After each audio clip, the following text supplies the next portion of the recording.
Okay, so we're going to look at these guidelines a little bit more because these are our defining guidelines. The ADA, number one, hands down, the defining guideline for how we act within this. What do we allow? What do we accept? And the ACA and the APA, from a professional perspective, is very important for us to know as well. And we covered the other two fairly well. So in terms of the ADA, all of the definitions for a service animal and emotional support animal remain the same. They recognize service animals as seeing eye dog or a guide dog of some sort. They prefer it to be identified by, typically it's a red halter or harness that will say, you know, working animal or service animal. They'll sometimes have a leash or an ID tag that says service animal on it, but they do recommend that you make it as visible as possible because a service animal, again, is not a pet. So we want to try to eliminate people coming up to you in public asking to pet the dog. So they're performing a service. So sight challenged, you know, for hearing or signal dogs, there's the psychiatric service dogs, the seizure response or seizure alert dogs. So that's a little bit more tricky because they do make a distinction under ADA about what that is. So seizure alert, these dogs are trained to look for physiological responses in their owner that will alert them to the onset of a seizure. A seizure response dog, the seizure's already happened, and they're trained to just like lay on the client to stabilize them and to stay with the client until the seizure has passed. When the seizure has passed, they are then further trained to either get a cell phone, to get a medication, water, or whatever else the dog is trained for that particular client's needs. So right now under ADA, service animals are only limited to dogs. They don't even recognize miniature horses. So the airlines do, which is weird. But so the ADA also requires that the owner has complete control over the emotional support or service animal, that they're responsible for keeping them on a leash, for their interactions with other people, for the potential to damage property, for the potential to act out in a situation against the community. So an example that people like to share is like, what if there was like a mall shooting or something horrible like that? But what if you were in there with your guide dog? So your guide dog has to remain calm and be the one that helps you navigate out of that building. And there could be a lot of chaos in that situation. And bottom line is the dog is an animal and we cannot predict how they're going to react. So we're saying that animal is so well trained that even in that kind of a catastrophic event, that animal is not going to react and it's not going to snap and bite somebody or cause any other damage.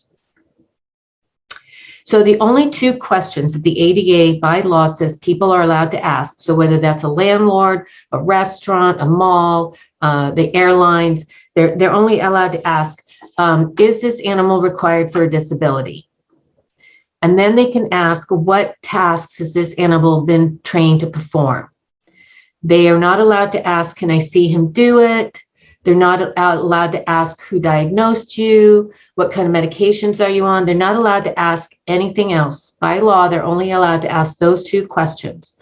So again, if somebody's being asked any other questions than that, that's you can file a formal complaint against them.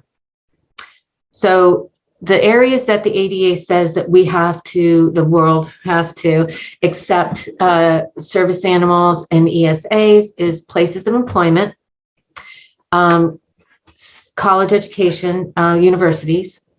Some schools, middle usually and high school, will allow that emotional support animal, but usually it's part of an IEP program.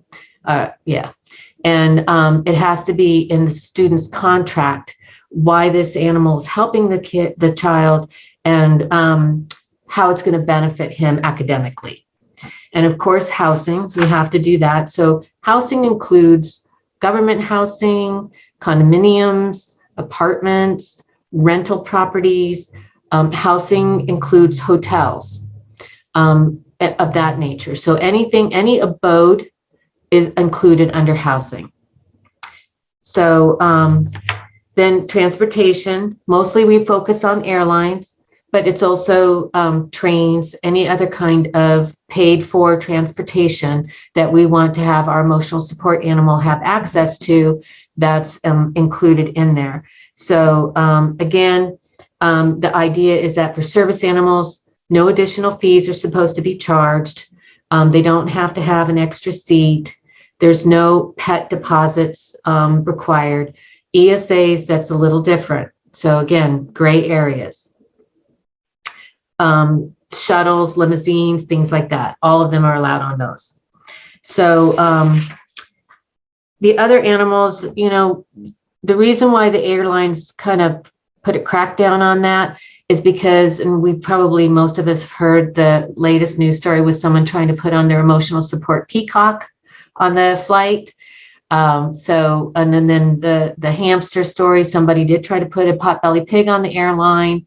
So it gets, you know, where do you draw the line, you know? And so there had to be some stricter guidelines, and it took them about a year during COVID to try to go over everything and redefine the regulations, but now they have a pretty firm guideline set up for it. So I think because of COVID or quarantine pets, this has just become a bigger thing. And we're going to talk about some of the pop-up online boutiques that have come up to offer the certifications to answer that need. So let's see. Let's look at the ACA and the APA guidelines. So basically, in a nutshell, their stance is they would prefer that you not write an emotional support letter at all, because they feel that there's a lot of legalities to it, liabilities to it. And the thing that's happening, we're going to talk about that in a little bit later about the therapist's role, is that there's a potential for dual roles or dual relationships with the client. So that's not ethical. So that's one issue right there. How do you navigate that relationship change?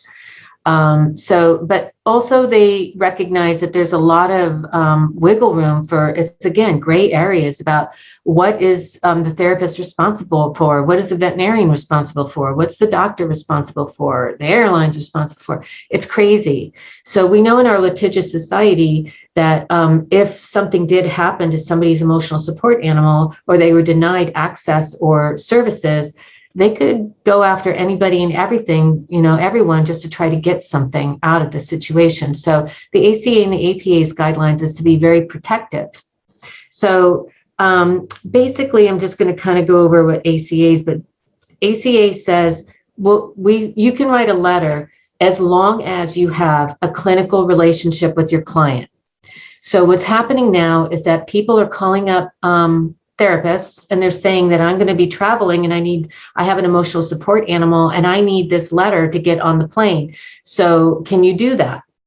And so in order to do that, you have to make them a client, which means you got to bring them in. You have to do an intake. You have to do an assessment. But further, ACA and APA are both aligned on this, is that a therapeutic relationship is not just a one-time session. A therapeutic relationship is something that develops over the span of time. And usually it's because there's a common goal that we're trying to meet with the client and address. So to say that you're just going to meet with them to get a letter at one time, that's not really a clinical relationship or a therapeutic relationship. So they're both pretty firm on that. The APA is a little bit more firm than the ACA, but they're pretty much both saying the same thing. If you can avoid it, avoid it. What happens is that with therapists who are given this request and they want to deny the request, they are referring them to the online resources. And the online resources still have to provide the emotional support letter from a therapist or a doctor, but they have hired clinicians and doctors on their platform. And they have lawyers on their platform that will protect them if something goes awry. So sometimes people feel like that's a better solution to do that. But by all means, if you have a really good relationship with your client, you know their pet very well, and you don't have any qualms about it, that doesn't mean that you can't do it. It's not against, the ethical codes or guidelines of your practice.